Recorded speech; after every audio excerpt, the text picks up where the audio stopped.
Hello മക്കളെ, പരീക്ഷയ്ക്ക് സാധാരണ കാണുന്ന ഒരു ചോദ്യമാണേ സംഭാഷണം തയ്യാറാക്കാൻ എന്നുള്ളത്. അപ്പൊ സംഭാഷണത്തിൽ എത്ര പേര് വേണം? ഒരാളോ സംഭാഷണത്തിന് മതിയാവില്ല, 2 പേര് നിർബന്ധമായിട്ടും വേണം, അല്ലെങ്കിൽ 2-ൽ കൂടുതൽ ആള്. നമ്മളൊരു കോമൺ ആയിട്ടുള്ള ഒരു സംഭാഷണം നമുക്കൊന്ന് നോക്കിയാലോ? ഇതാ, എല്ലാ കാടും മഴയും, അല്ലെങ്കിൽ നമ്മുടെ മഴ പെയ്തു.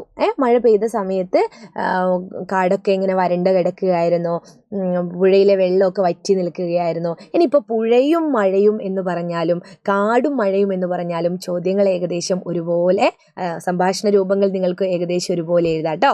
നമുക്ക് നോക്കാം. കാട് ചോദിക്കുകയാണേ, ചങ്ങാതി നീ വന്നത് എന്ത് അനുഗ്രഹമായെന്നോ? കുറച്ച് ദിവസങ്ങളായി ഈ കാട് മുഴുവൻ വിറങ്ങലിക്കുന്നു. നിങ്ങളുടെ അവസ്ഥ ഞാൻ കാണുന്നുണ്ടായിരുന്നു. മഴമേഘങ്ങൾ വരാതെ എനിക്ക് വരാൻ കഴിയില്ലല്ലോ സുഹൃത്തെ. കാട് മുഴുവൻ കത്തിയെരിഞ്ഞേനെ. എൻ്റെ മക്കളെല്ലാം കാട്ടുതീയിൽ വെന്തു മരിക്കുന്നത് കണ്ട് ഞാനും ഇല്ലാതായേനെ. മനുഷ്യർ തീയിട്ടതാണല്ലേ എന്ന് മഴ ചോദിക്കുകയാണ്. അപ്പോൾ കാട് പറയാണ്, ഒരൊറ്റ മനുഷ്യർ കാലുകുത്താത്ത ഇടമായിരുന്നു ഇവിടെ. അതുകൊണ്ട് തന്നെ പക്ഷികളുടെയും മൃഗങ്ങളുടെയും സ്വർഗമായിരുന്നു മഴ. നിങ്ങളുടെ ആ സന്തോഷം വീണ്ടെടുക്കാനല്ലേ പല നാടും കാടും താണ്ടി ഞാൻ എത്തിയത്. അപ്പൊ കാട് പറയാണ്, ഒരുപാട് സന്തോഷം സുഹൃത്തെ.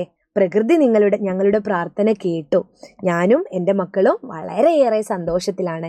ഇതിനു പകരം പുഴയാണെങ്കിലും നിങ്ങൾ എന്തെഴുതാ?